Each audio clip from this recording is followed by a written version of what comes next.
우리에게 주신 하나님 말씀 같이 봉독하겠습니다.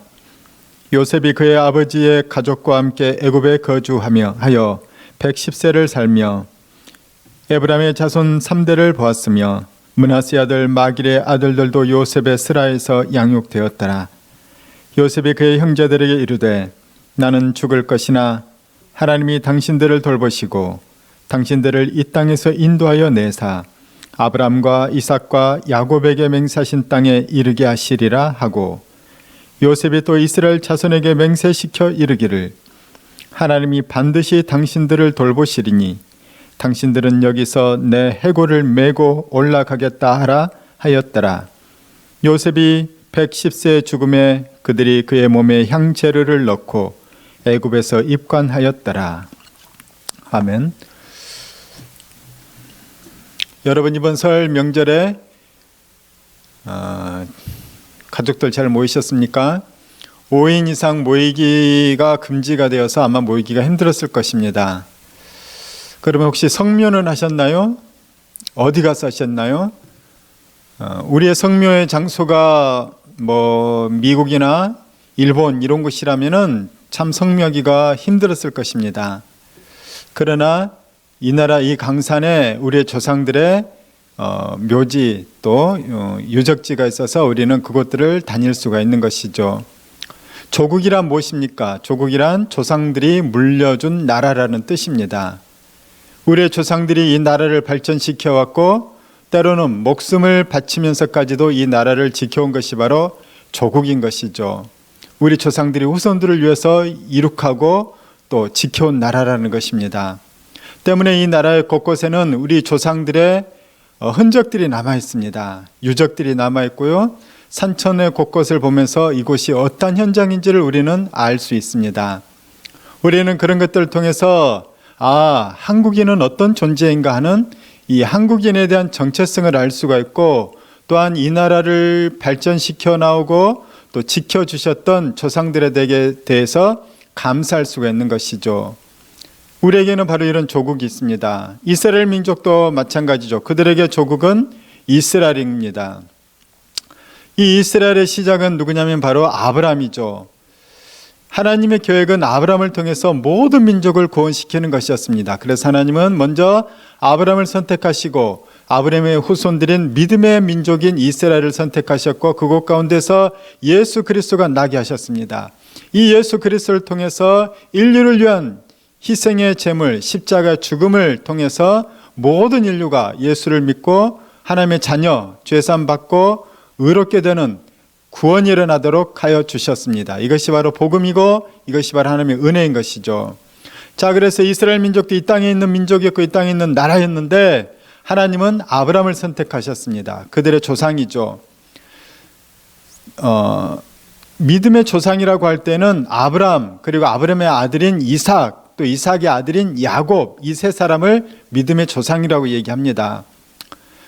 오늘 본문은 창세기입니다. 창세기의 마지막 부분이 바로 오늘 본문이죠. 창세기는 참으로 방대한 기록입니다. 창세기 1장부터 11장까지 보게 되면 하나님께서 이 세상을 창조하신 창조의 내용이 나와 있고 인간을 지으신 내용이 나와 있고 또 인간이 어떻게 타락하였는지, 타락한 인간이 아담과 하와가 에덴 동산을 떠나서 그들의 후손들이 어떻게 하나님을 반역하고 자기들의 문명을 세우면서 타락한 서로 대적하는 인생을 살았는지를 창세기가 기록하고 있죠. 또한 노아의 대홍수 사건을 기록해서 인류에게 엄청난 심판이 있었다는 것도 기록합니다.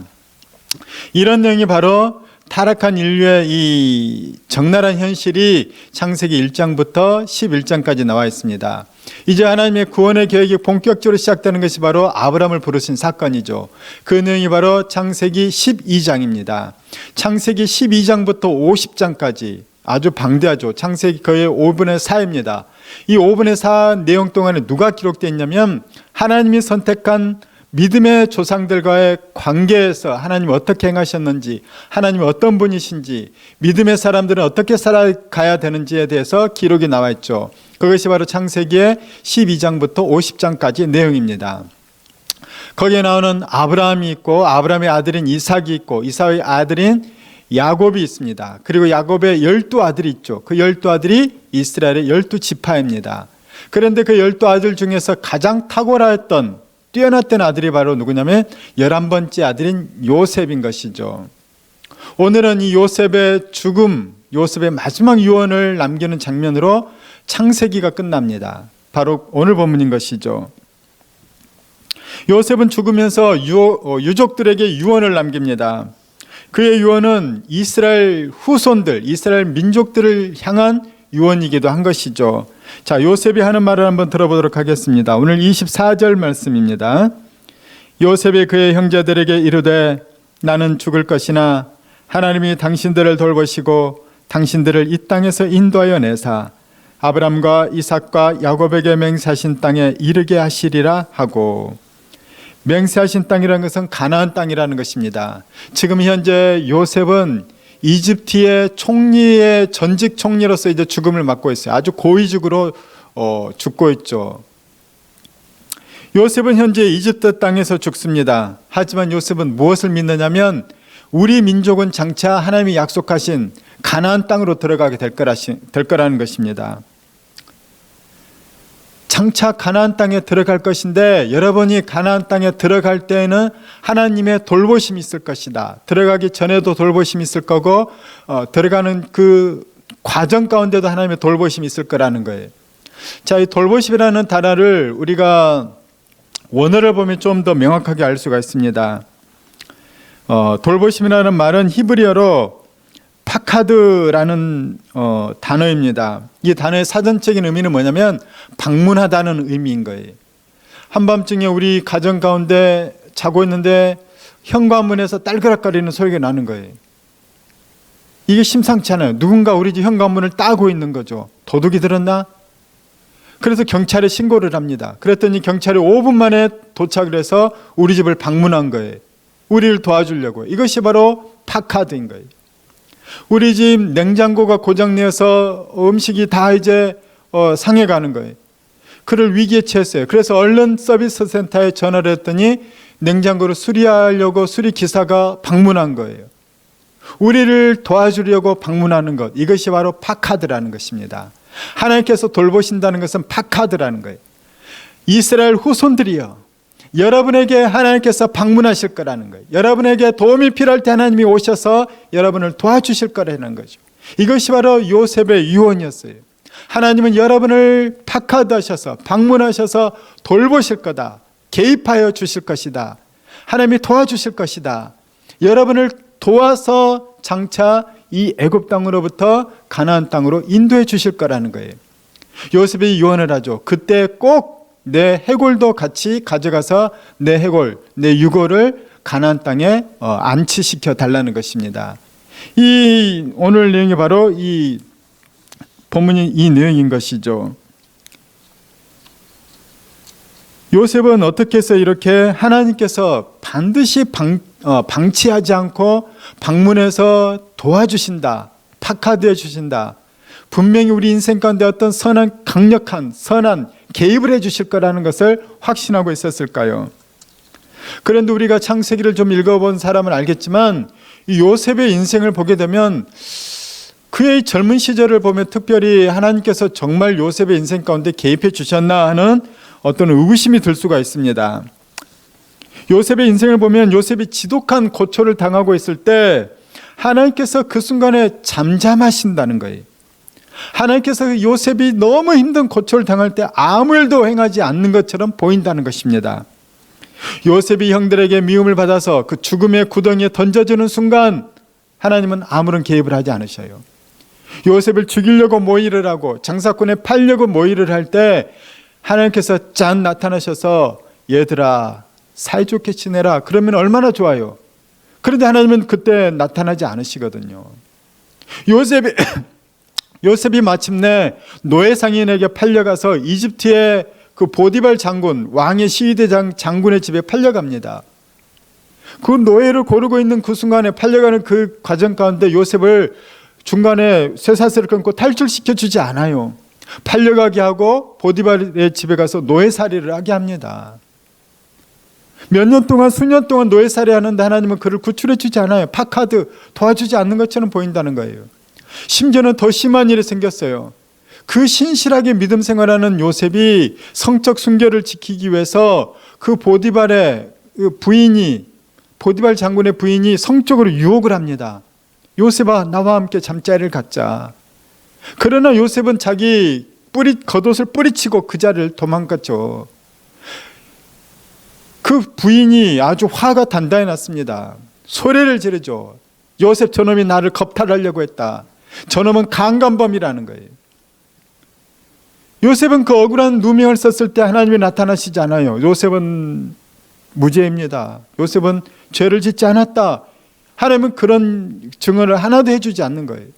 요셉은 억울하게 감옥에 던져졌어요. 어둡고 습한 감옥에 던져졌어요. 그 감옥살이를 얼마나 이 수년 동안 했는지 모릅니다. 그런데 하나님은 그 억울한 순간에도 요셉을 도와주지 않아요. 개입하지 않아요. 그런데도 요셉은 어떻게, 하나님은 내 인생 가운데 개입해 주셨다. 파카드해 주셨다. 방문해 주시고 도와주셨다.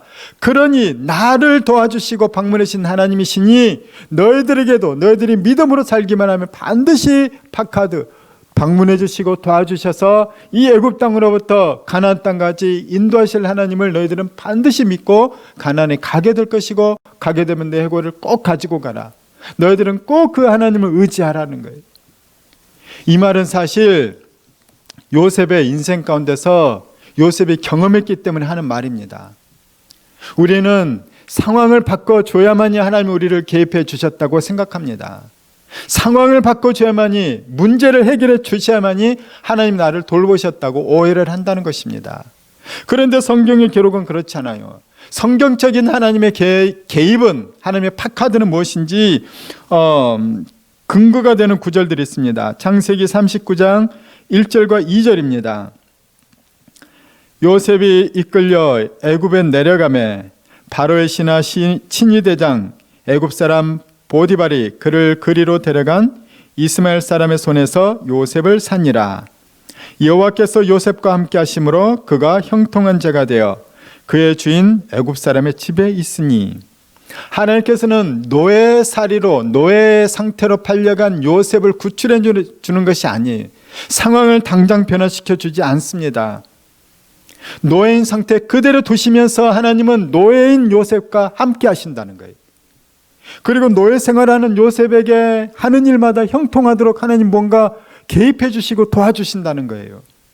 우리는 기왕이면 노예에서 해방시켜주면 얼마나 좋습니까? 그런데 하나님은 그게 아니라 노예인 상태 그대로 두시면서 하나님은 순간순간 도와주시고 동행해 주시고 형통케 하나님은 이끌어 주신다는 거예요.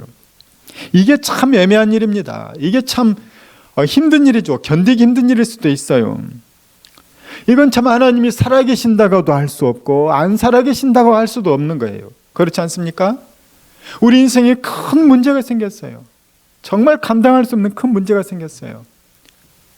그래서 인생이 너무 힘들어서 안 하던 기도를 하러 갑니다. 새벽 기도를 가든지 금요철을 가든지 기도를 하는 거, 아니면 골방 기도를 하든지 작정을 하고 기도를 해요. 작정을 하고 기도를 하는데, 기도를 한참 했더니 하나님이 회개도 시키시고 언약의 말씀도 주시고 마음의 평강도 주시고 찬양도 나오게 하시면서 나에게 막 마음의 어떤 회복을 주시는 거예요. 마음의 평강을 주시는 거예요. 그리고 어떤 확신을 주시는 거죠. 그래서 기도하는 동안에 너무 좋아서 할렐루야 하고 기도를 했는데 다시 삶의 자리로, 현장으로 가봤더니 문제가 그대로인 거예요. 내가 기도해서 자유를 얻고 평화를 얻고 확신 얻었으면 문제가 싹 해결될 줄 알았더니 해결이 안 되어 있는 거예요. 그런데 희한하죠? 문제는 해결되지 않는데 문제는 그대로인데 내가 변화가 된다는 거예요. 내가 변화되어서 보다 보니까 그 어렵고 힘든 문제를 내가 수월하게 풀어낸다는 거예요. 그 어렵고 힘든 상황에서 내가 예전에는 죽을 것 같았고 자살할 직전까지 갔는데 하나님께 기도하고 하나님과 동행하다 보니까 그 일에 대해서 힘들긴 힘들지만 그냥 감당해낸다는 거예요. 끝까지 묵묵히 될 때까지 감당해낸다는 거예요. 이것이 바로 하나님의 동행하시는 거고, 이것이 바로 하나님께서 형통케 하신다는 것입니다. 요셉이 감옥에 있을 때에도 똑같은 내용이 나옵니다. 창세기 39장 23절입니다. 간수장은 그의 손에 맡긴 것을 무엇이든지 살펴보지 아니하였으니 이는 여호와께서 요셉과 함께 하심이라. 여호와께서 그를 범사에 형통하게 하셨더라. 요셉은 여전히 감옥에 있습니다. 하나님은 감옥에 있는 요셉을 꺼내주지 않아요. 그의 억울함도 풀어주지 않아요. 그런데 희한한 것은 감옥에 있는 요셉 가운데 하나님이 동행하신다는 거예요. 그리고 요셉이 무엇을 하든지 형통하게 하신다는 거예요. 그것을 지켜보는 사람이 있었습니다. 감옥을 지키는 간수장인 거예요. 간수장이 봤더니 요셉은 참 희한한 사람인 거예요. 저 멀쩡한 젊은이, 건실하고 착실해 보인 젊은이가 강간 미수범으로 왔다는데 보니까 그럴 만한 사람이 아니거든요. 그리고 무슨 일을 시켜봤더니 잘하는 거예요. 그리고 요셉이 뭘 맡으면은 막 잘 풀리는 거예요. 형통한 거예요. 그래서 간수장이 힘든 일, 어려운 일, 자질구레한 일 요셉에게 막 시키는 거예요. 요셉을 신임한 거죠. 어떤 요셉에게 특권도 주지 않았겠습니까? 하나님께서는 요셉을 감옥으로부터 꺼내주는 게 아니라 그와 동행하시고 감옥 속에서 형통하게 하신다는 거예요. 어떤 보이지 않는 손이 요셉과 함께 한다는 것을 주변 사람도 알고 요셉도 안다는 것입니다. 이것이 바로 하나님의 개입하심이라는 거예요. 하나님의 돌보심, 카타라는 것이죠. 우리 주변에도 그런 일이 있습니다. 제가 아는 어떤 권사님이 있어요. 이 권사님은 참 나이가 60이 넘을 때까지 참 가난하게 사시면서 그 가난한 동네 월세인지 전세인지 몰라도 그 빌라촌의 가난한 곳에서 투룸에 그 햇빛도 잘 들어오지 않는 그런 집에서, 좁은 집에 사셨어요. 그런데 이 권사님은 항상 힘이 넘쳐요. 그리고 만나기만 하면 간증이 넘치는 거예요.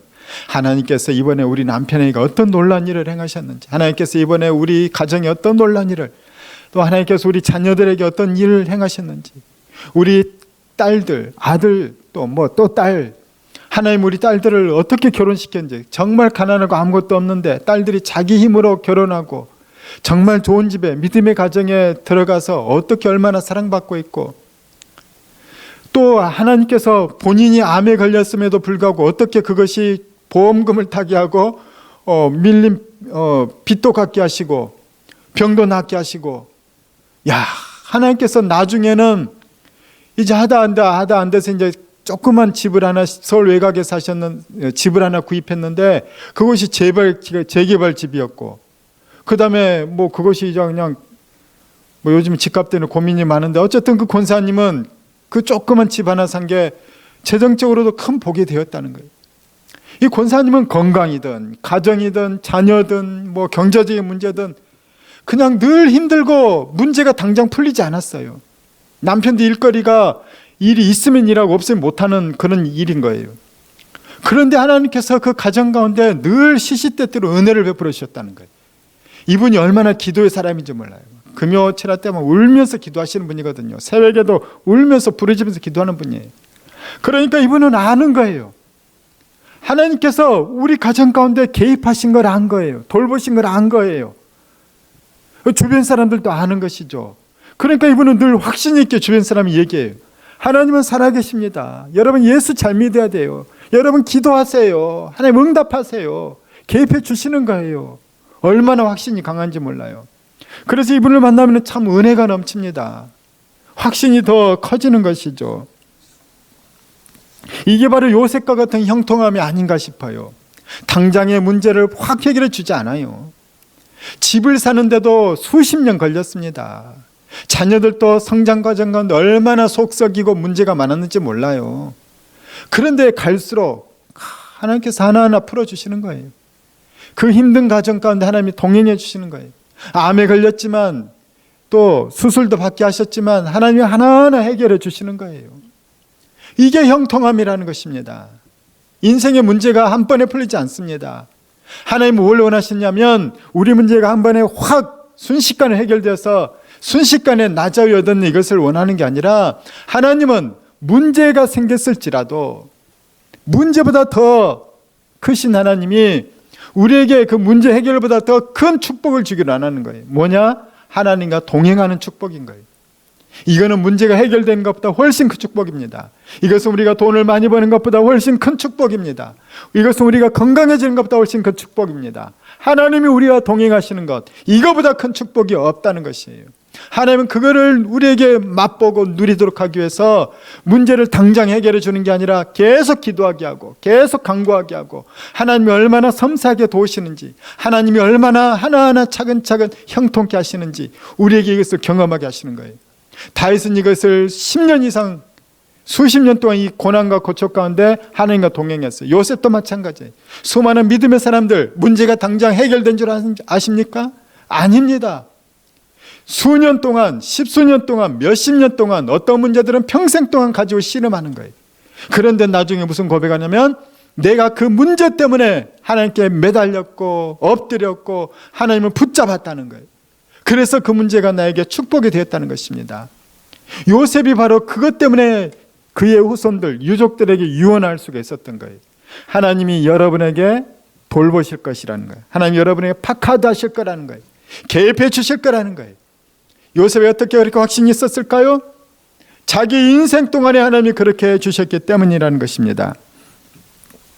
하나님은 그것을 잘 알았기 때문에 요셉에게도 우리에게도 이러한 삶을 허락하신다는 거예요. 때문에 우리는 요셉에게 가장 중요한 것을 배우길 바랍니다. 그건 뭐냐면, 요셉의 위대한 점이 있는데, 요셉은 노예로 갇혀 있을 때나 감옥에 있을 때나 그가 심지어 총리가 되었을 때라도 그는 한결같았다는 것입니다. 요셉은 한결같이 하나님을 의지했고 한결같이 하나님과 동행을 했습니다. 만약에 요셉이 노예로 팔려갈 그 당시에, 노예로 팔려가는데도 하나님이 나를 구출해 주지 않으시네? 내가 노예살이 하는데도 하나님이 도와주지 않으시네? 하나님 어떻게 나한테 그럴 수가 있습니까? 어떻게 내가 노예가 될 수 있습니까? 하나님 이제 빠이빠이입니다. 나 이제 하나님 믿지 않겠습니다 하고 하나님을 떠나버렸다면, 요셉은 그저 그런 비참한 인생을 사는 그냥 젊은 노예에 불과한 인생이 되고 말았을 것입니다. 그러나 요셉은 그 노예의 비참한 순간에도 하나님 붙잡았고 하나님과 동행을 했어요. 그래서 요셉은 하나님의 손에 붙들린 사람이 되었다는 것이에요.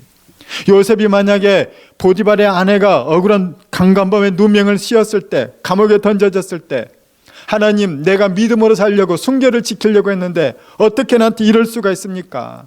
믿음으로 살려고 하는 나에게 복을 주시지 못할 망정 어떻게 감옥입니까? 그 수치스러운 강간범의 누명입니까? 그러면서 요셉이 그 억울함 때문에 하나님을 원망하고 하나님 떠났다면 그는 수치스러운 죄수에 불과했을 거예요. 그는 거기서 끝났을 것입니다. 그러나 요셉은 한결같아요. 노예로 팔려갈 때에도, 노예 생활할 때에도, 감옥에 갇혔을 때에도, 총리가 되었을 때도 그는 한결같이 하나님 붙잡고 하나님 앞에서 살아가려고 애를 씁니다. 한결같은 그의 믿음, 하나님은 이 요셉을 돌보셨어요. 파카드 하셨어요. 그의 인생 가운데 개입하셨다는 거예요. 저는 여러분이 이 비결을 받기를 바랍니다. 내 인생이 좋을 때에도, 고난의 때에도, 힘겨울 때에도, 심지어 그 고난과 비참함의 세월이 길어질 때에도 결코 포기하지 말고 하나님과 동행하시길 바라요. 하나님과 동행하는 가장 좋은 방법은 말씀을 묵상하고 기도하는 큐티 생활입니다. 큐티 하나만 잘한다고 해서 동행하는 건 아니지만 큐티 하나를 시작함으로 하루 동안 동행할 수 있는 힘을 부여받는 거예요. 요셉은 알았습니다. 하나님께서 자신을 돌봐주셨고 도와주셨고 함께해 주셨다는 걸 알았습니다. 그랬기 때문에 그 맛을 아는 요셉은 어떤 상황에 던져뒀든지 그는 하나님을 붙잡았고 그는 늘 하나님이 형통케 하심을 경험했다는 것입니다. 그리고 그 하나님이 형통케 하심은 노예 생활에도 형통케 하셨고 감옥에서도 형통케 하셨지만 이제 외적인 상황까지도 바뀌어주셨죠. 요셉이 마침내 애굽의 총리 대신이 된 것입니다. 하나님의 형통함에 작은 형통이 쌓이면 장차는 엄청나게 놀라운 형통함이 크게 펼쳐지고 열린다는 것이에요. 여러분 그때까지 결코 포기하지 않길 바랍니다. 당장 겉으로는 아무런 역사가 안 일어나는 것 같았지만 요셉은 분명히 알았어요. 하나님은 나와 동행하신다. 하나님 나와 함께 하신다. 하나님 나를 돌보신다. 내 인생 가운데 개입해 주신다. 분명히 하나님은 살아계시기 때문에 때가 되면 나를 강력하게 들어쓰시고 나에게 역사하실 거라는 것을 요셉은 알았던 거예요. 여러분, 북아메리카에 보면은 체로키라는 인디언이 있습니다. 그들의 인디언 가운데는 이 인디언들의 어떤 성인식이 있죠. 그 남자아이가 이제 사춘기쯤 되면은 이제 성인이 되는 관문을 통과해야 됩니다. 이 체로키 부족 가운데 어떤 관습이 있냐면은 그 이제 사춘기가 막 된 이 중학생쯤 되는 아이를 아빠가 멀리 떨어진 숲속으로 데려갑니다. 그리고 그 밤에 아이 혼자 거기 있도록 해요. 그것도 그냥 있는 게 아니라 천으로 눈을 가립니다. 네가 천으로 눈을 가리고 아침 해가 떠오를 때까지 이 천을 풀지 않고 있다면 너는 이 체로키 부족의 성인이 될 수 있는 거예요. 전사가 되고 어른이 되는 거예요. 만약에 네가 무서워서 푼다면 너는 아직 성인이 못 된다는 것입니다. 그 아이를 그 깜깜한 이 숲속에 데려다 놓고 천으로 묶고 나서 그 밤에 아이가 홀로 밤을 지새우게 하죠. 앞이 보이지 않는 그 깜깜한 밤에 천까지 가려서 눈을 떠도 볼 수가 없습니다. 바스락거리는 소리만 나도 얼마나 등이 오싹하고 무섭겠어요. 멀리서 늑대 울음소리가 들린다면 얼마나 간이 쪼그라들도록 무섭겠습니까? 그러나 그 소년이 내가 이 부족의 자랑스러운 용사가 되리라 하면서 그 밤을 견뎌내는 거예요. 끝까지 천을 풀지 않고 무서움을 견뎌내는 거죠. 그 극한의 공포를 참아내고 드디어 아침 햇살의 따스함을 느낄 때 천을 풀러서 풀릅니다. 사방을 둘러봤더니 싱그러운 자연이 눈에 들어오죠. 그런데 저기 뒤에 보니까 나무 뒤에 어떤 분이 나를 보면서 웃고 있는 거예요. 바로 자기 아버지였던 거예요. 아버지가 그 밤에 자기 아들만 놓고 집에 가서 잠이 오겠습니까? 아버지는 밤새 아들의 근처에서 혹시 맹수가 오지 않을까, 아들이 어디 다치진 않을까 뜬 눈으로 밤을 지샌 거예요. 아버지는 이 아들이 용사가 되길 원했어요. 성인이 되길 원했어요. 스스로 굳건히 서기를 원한 거예요. 그래서 그 밤에 아들이 무섭고 외롭고 힘들었을지라도 곁에서 지켜보면서 놔둔 거예요. 아들이 더 성장하도록. 하나님께서는 우리를 왜 고난과 고통 가운데 두실까요? 정금과 같이 나오도록 하기 위해서인 거예요. 이 세상을 감당할 수 있는 사람이 되도록, 복음 전파에 능력이 있는 사람이 되도록, 구원의 확신을 가지고 다른 사람에게 생명을 전할 수 있는 사람이 되도록, 그래서 나도 살고 다른 사람도 살릴 수 있는 하나님의 사람이 되도록 우리를 키워내신다는 거예요. 저는 여러분 모두가 그 믿음의 용사들로 키워질 수 있기를 축복합니다. 오늘 말씀 보게 되면은 요셉은 계속해서 유언을 합니다. 25절입니다. 요셉이 또 이스라엘 자손에게 맹세시켜 이르기를 하나님이 반드시 당신들을 돌보시리니 당신들은 여기서 내 해골을 메고 올라가겠다 하라 하였더라. 당시에 애굽, 이집트는 문명국가였습니다. 세계에서 가장 문명이 발달하고 문화가 발달한 곳이에요. 거기에 비하면 저 가나안 땅은 시골 촌구석입니다. 그런데 애굽의 총리, 고위직을 지냈던 그 온갖 사치와 어떤 풍요로움을 다 누리고 있는 요셉은 자기의 아브라함과 이삭이 또 야곱이 살았던 그 가나안 땅으로 나도 가야 된다는 거예요. 그것은 하나님이 약속하신 약속의 땅이고 약속의 민족들이 살아갈 곳이기 때문에 요셉은 나는 그곳에 가서 내 유골이나마 그곳에 묻히고 싶다는 거예요. 나의 후손들은 분명히 거기에 살게 될 것인데 내 후손들이 나를 기억하고 싶을 때 내 무덤에 와야 될 것이 아니냐, 이집트까지 어떻게 오느냐, 나는 그곳에 있어야 내 후손들이 나를 보게 될 거라는 거예요. 요셉에게는 어떤 믿음이 있습니까? 하나님은 언약하신 것을 반드시 지킨다는 거예요. 하나님 분명히 약속하셨다. 우리 이스라엘 민족은 저 가나안 땅에 살게 될 것이라는 거예요.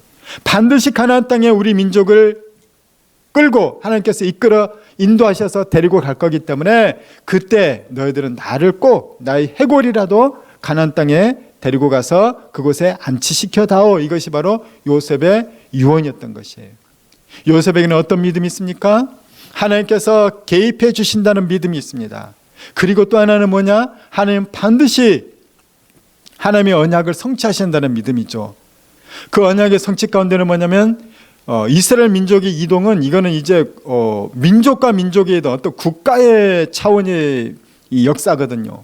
이 말은 뭐냐면은 이 세계사의 주관자는 하나님이라는 믿음인 거예요.